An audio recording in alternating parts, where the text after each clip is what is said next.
25 mars 2012 25 mars 2018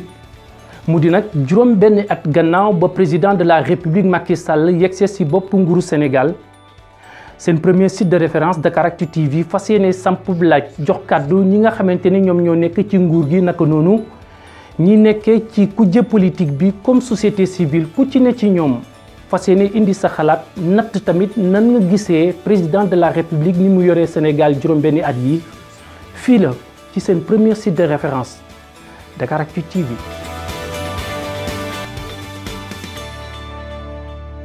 nuyu nañu leen am mbégte di ànd ak yéen fii ci Dakaractu TV ci seen série d'entretien yi ñuy def ci li nga xam ne moom moo di 6 ans au pouvoir bu régime actuel bi nga xam ne président de la république Macky Sall moom moo ko jiite. tey nag ñu am mbégte di dalal kenn ci responsable yi nga xam ne bokk na ci kàngamu parti bi di Abdou Mbow honorable ñu ngi lay nuyu di la dalal. ñu ngi lay fay. di nuyu aussi internautes yi nga xamante ni ñu ngi ñuy seetaan ci Dakaractu. Absolument alors honorable bu ma jàkkaarloo woon yow tey ne la joyeux anniversaire est-ce que di nga ko recevoir ak xel bu dal boo sukkandikoo ci li nga xam ne moo di bilan bi ngeen def 6 ans ak léegi. waa jërëjëf maa ngi lay sant jàpp naa ne xel mu dal moom boo ko amul doo tala wax comme ñi ngi tala wax rek am nañ xel mu dal donc loolu pour dire que 6 ans yi jàpp naa ne bu ñu ko xaymaa mënuñu ci gis lu dul loo xamante ne nii lu positif la dëgg la nag état bu dee dox du ñàkk ay rëkk-rëkk ak ay manquement waaye bu ñu xoolee li nga xam ne dañ ko teg ci balance bi dinañ gis ne yi nga xam ne moo gën ci askan wi jàpp naa ne loolu mooy doon li nga xamante ni mooy gën a yokk j'en veux pour preuve d'abord damay commencer rek ci fi nga xam ne moom laa gën a maîtriser te di fi yëngu man parce que pouvoir bu nekkee en place ku ci nekk dafa am bànqaas boo xamante ne nii fa ngay gën a yëngutoo ñii ngi nekk ci pouvoir législatif ñi nekk ci pouvoir exécutif ñi nekk ci pouvoir judiciaire am ñoo xamante nii ñi ngi ci secteur informel bi ñoo xam ne ay hommes d'affaires lañ donc ku ci nekk di nga am yëngu fa ngay yëngu di nga sentir li nga xamante ni mooy impactu doxalin bi nga xamante ne nii moom la régime bi di doxal damay tàmbali fii ci assemblée bi ñuy ñëw par exemple en 2012 li ñu njëkk a tàmbali mooy voter ay loi yoo xamante ne nii parce que 2012 ñun suñu 12e législature 2012 ak 2017 voté nañ fi lu mat 161 lois muy ay projet ak proposition de loi 161 maanaam téeméer ak juróom benn fukk ak benn ci ay loi la ñu woote bi ñu mujjee woote ñu ngi ko woote en juillet 2017 donc loolu moom mooy nombre loi yi ñu woote fii ci assemblée nationale te loi yi njëkk nag yi ñu woote mi ngi nekkoon ay loi yoo xamante ni dafa jub ci jub ak jubal maanaam d'abord problème transparence ñu woote code de la transparence woote li nga xamante ni mooy OFNAC woote loi bi nga xam ne mooy déclaration patrimoine après woote li nga xamante ne nii moom mooy ay loi de règlement parce que bi ñuy ñëw dañu fekkoon ne li ngay woowee loi de règlement parce que loi de règlement mooy boo wootee loi de finance initiale woote ay loi de finance rectificative yooyu boo ko boolee ba nga xamante ne nii def nga lépp li nga xamante ni moom la état di def ci dépense ci at mi dafay jël nag loolu nga xam ne moom la ñuy woowee ay comptes yóbbu ko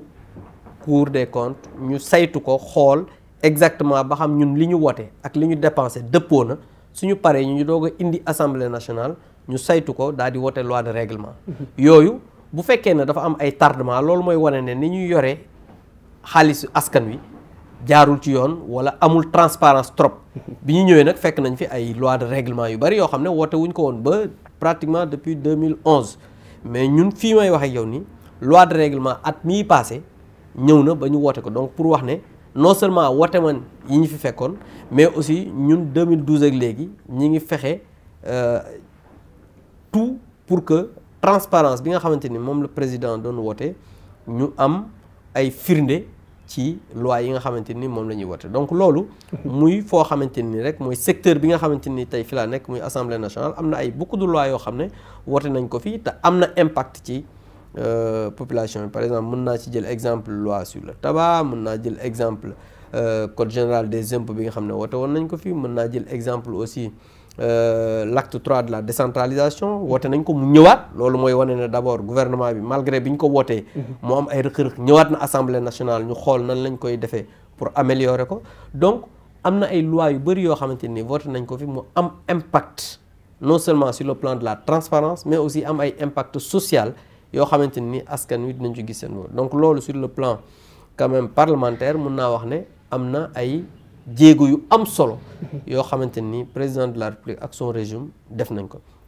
bu ñu waxee nag sur le plan global ci bilan gouvernement bi tey jii le président Macky Sall mën naa ne bokk na ci président yi nga xam ne dans le monde dinañ dugg dans l'histoire. Pourquoi je le dis? Parce que moom bi mu ñëwee Sénégal daf fi fekk ay plan yu bari amoon na document de réduction pour la pauvreté parce que xam nga ñun yu bari ay réduction pour la pauvreté rek la ñu amoon na stratégie de croissance accélérée amoon na ay tënk yu bari yoo xamante ni bailleurs de fonds yi sax yu ci bari ñoom ñoo doon ñëw am ay këyit yoo xam ne dañu koy jox gouvernement bi ñu jël di doxal par ay compte-gouttes. Maintenant président bi mu ñëwee ñu ne nañu jël li nga xamante ni moo doon programme muy yoonu yokkute nga xamante ni mooy programme de gouvernement bi nga xam ne moom la waxoon Sénégalais yi mu jël li nga xam ne fekkoon na ko parce que état aussi continuité la. muy document de production pour réduction de la pauvreté stratégie de croissance accélérée ñu jël lépp daal di koy dëxëñ ci benn document wut ay borom xam-xam ñu xalaat ci la ñu génne li ñuy woowee plan Sénégal émergent. mu am 3 piliers yoo xamante ni su la sukkandiku te loolu nag mu doon vision boo xam ne dafay dem au-delà ci ñaari mandat yi nga xamante ni moom la président. 2035 2035 donc loolu mu doon vision boo xam ne vision bu sori la te loolu jàpp naa ne su fekkee ne da nga bëgg a développer réew il faut que nga am une vision. vision boobu nga am foo ko tënk moom moo tax ñu ne tey jii dañ ko tënk ci plan Sénégal émergent. bi loolu amee ñu ne lii dafa am alal ju koy def. mais alal jooju aussi il faut que ñu dem wuti ko jéggaani ko parce que Sénégal amul ressources yoo xamante ne ni ñun ñëpp xam nañ ko dafay mën a demal boppam. donc bi loolu amee président de la République daan na nag il faut que ñu travailler pour que signature Sénégal mu mën a léegi gën a aussi ñu jox ko gëdd. parce que 2012 bi ñu yegg ci ku ne xam na ne signature état Sénégal jarul lu bari. ndax pasare alalu réew mi yorin bu ñaaw doxalin boo xamante ni jéggi na dayoo parce que comme ni ma koy waxee souvent dañu ñëw fekk quand même Ablaye Wade sax yaa ngi gis bi mu fiy jóge 2012 mu ne fi ñu defee xaw ma ñaata weer dootuñu fay salaire yi parce que moom xam na situation bi mu bàyyi woon réew mi donc président de la République bu mu ñëwee fexe situation boobu ñu redressé ko parce que ñu ngi ñëwoon bi ñuy ñëw en 2012 la croissance presque moins de egguloon 2%. tey jii ñu ngi ci 7,2 souvent boo waxee ñu ne croissance ay chiffres kenn du ko lekk. mais gis nañ ne tey jii chiffres yi am na lu bëri loo xamante ni indi na ko même bu ñuy wax fonds d'entrepreneuriat rapide 30 milliards yooyu mais c'est les fruits de la croissance et malgré tout cela gis nga ne 2012 ak léegi aussi inflation bi dañu ko maîtriser parce que l'inflation bi ñu fiy ñëw. chaque année chaque semaine da nga daan gis gaz yokk courant bi di xuy kamaj gis nga ni mu meloon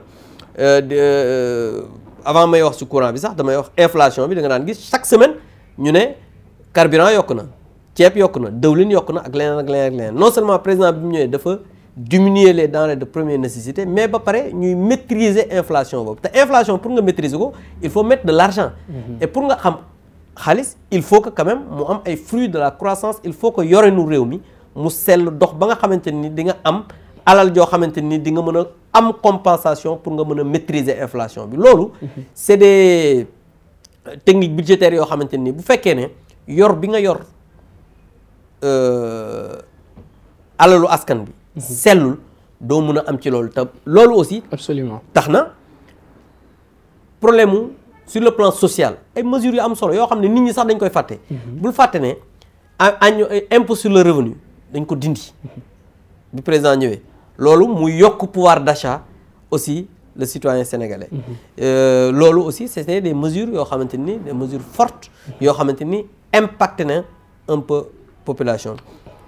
Donc sur le plan social aussi loolu c'est des mesures yu am solo. Bon chaque fois on dit que voilà il faut que ñi ngi wax bourse de sécurité familiale CMU PUDC mais loolu mënuñoo fexe ba duñ ko wax. Parce que quand tu as un programme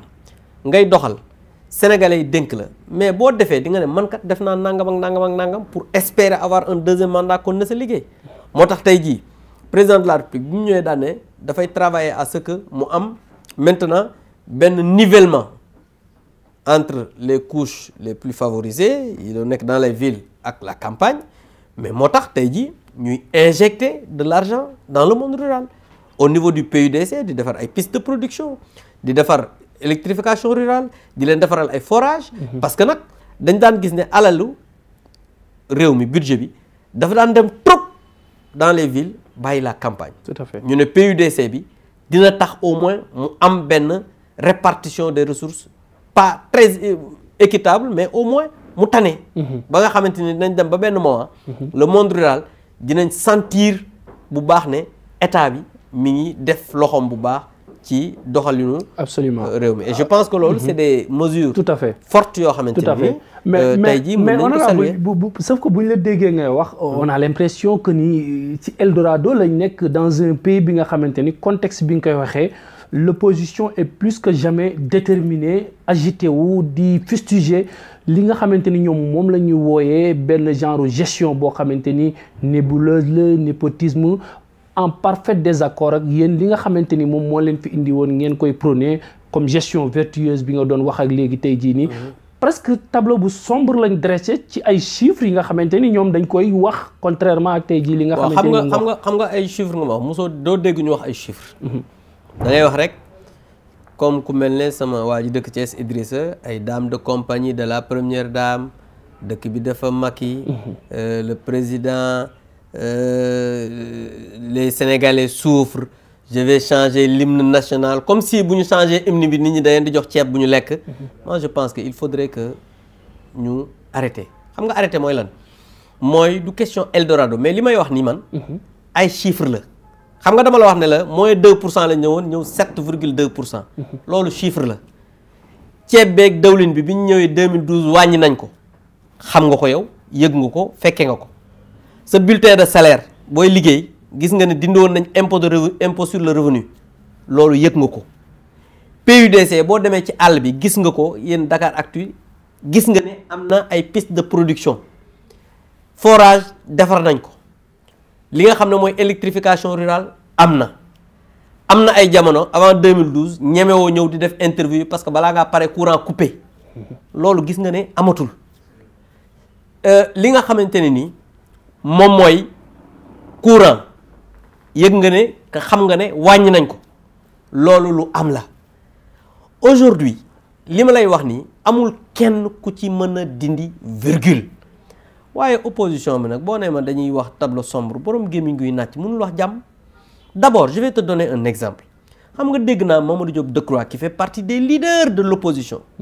xamul sax lu xew ci réew mi parce que dégg naa ko Dakaractu barki Dembo Ndiaye mu ne radiothérapie bi doxul na dem Dantec mi ngi dox commencé na mais problème bi mooy xam nga radiothérapie bi mu fi paane gis nga coow li mu indi. ba ma commencé jox ñoom ñëpp fi mu toll nii ñu ngi raser les murs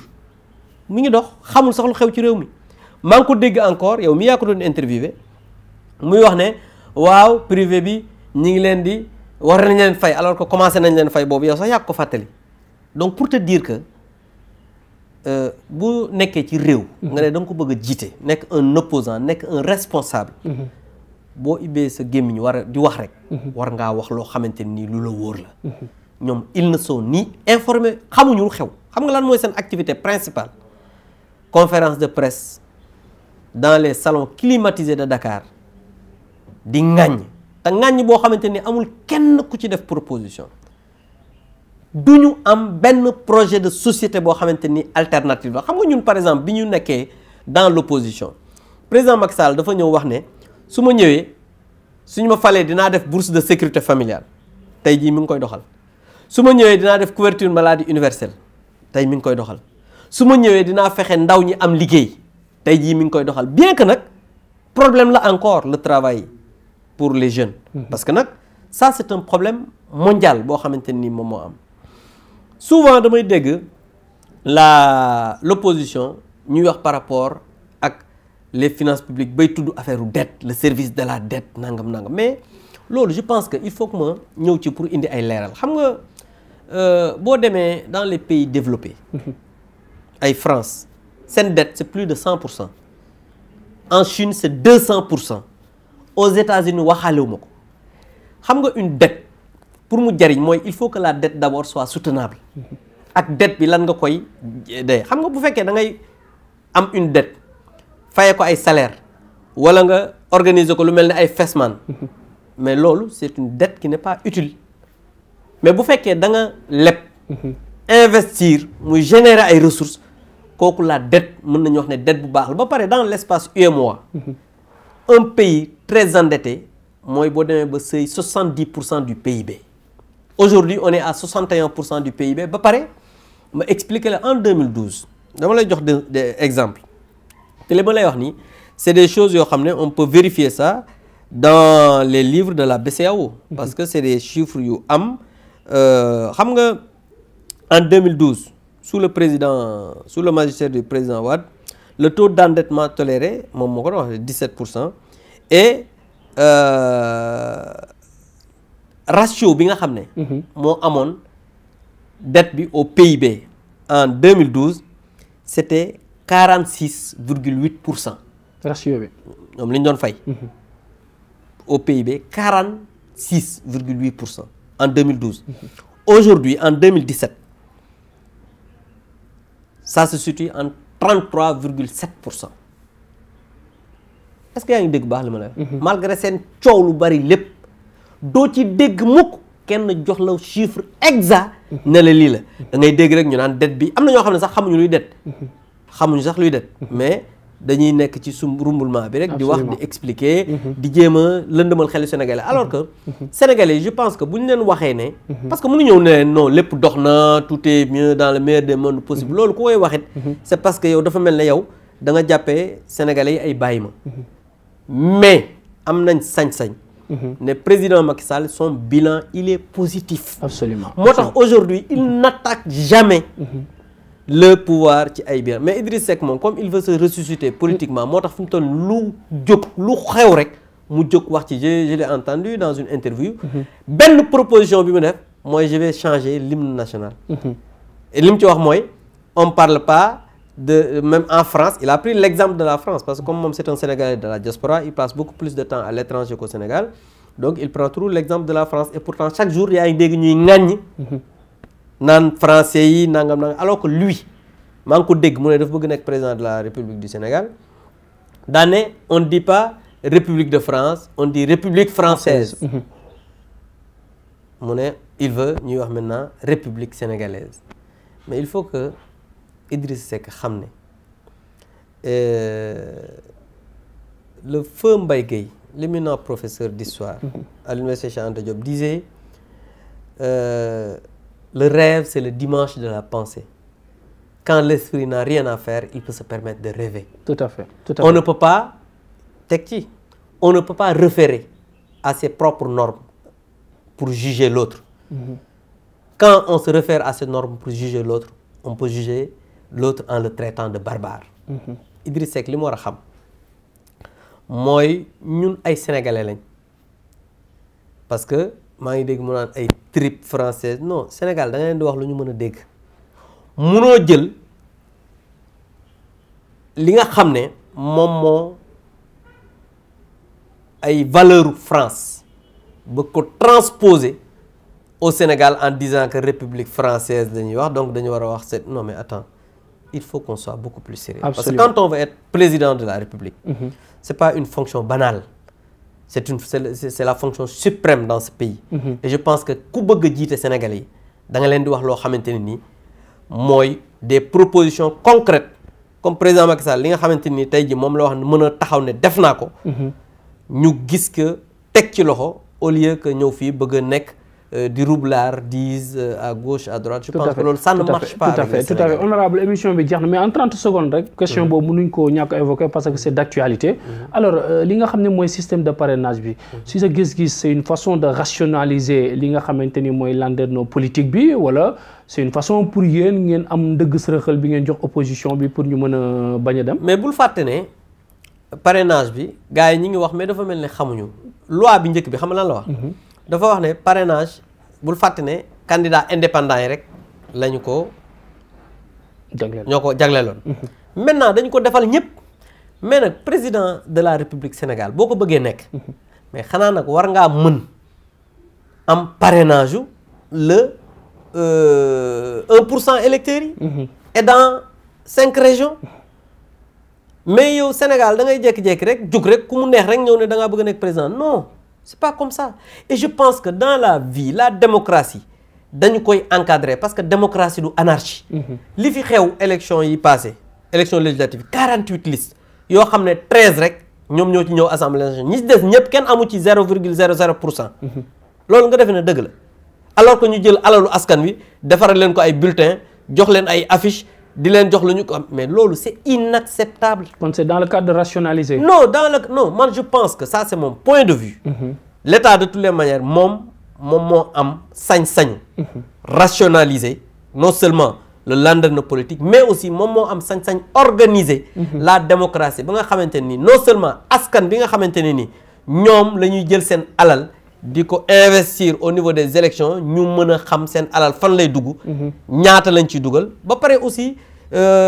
nit ñi nga xam ne dañoo bëgg a jiite réew mi nekk ay nit ñoo xamante ne ni Sénégalais yi dinañ leen mën a jox une bonne confiance pour que ñu mën a am des programmes yoo xamante ne ëllëg suñu ñëwee dinañ mën a doxal réew mi comme ni nga xamante ne absolument merci beaucoup honorable député Abdou Mbow président sax j'allais dire parce que vice-président nga fii ci assemblée nationale may rappeler que aussi ne bokk nga ci kàngam politique yi nekk ci APR di responsable politique n'est-ce pas au niveau de Thiès tamit gërëm la sant la mu doon beneen série d'entretiens yi ñu doon amal boobu ba léegi nag ñu ngi ci 6 ans au pouvoir yi nga xamante ni moom mooy régime actuel bi président de la République Macky Sall jiite ko di leen jox dig daje ak beneen personnalité politique wala société civile ñu àdduwaat def li nga xamante ni moom moo di bilan ci 6 ans au pouvoir au régime actuel bi jërë ngeen jëf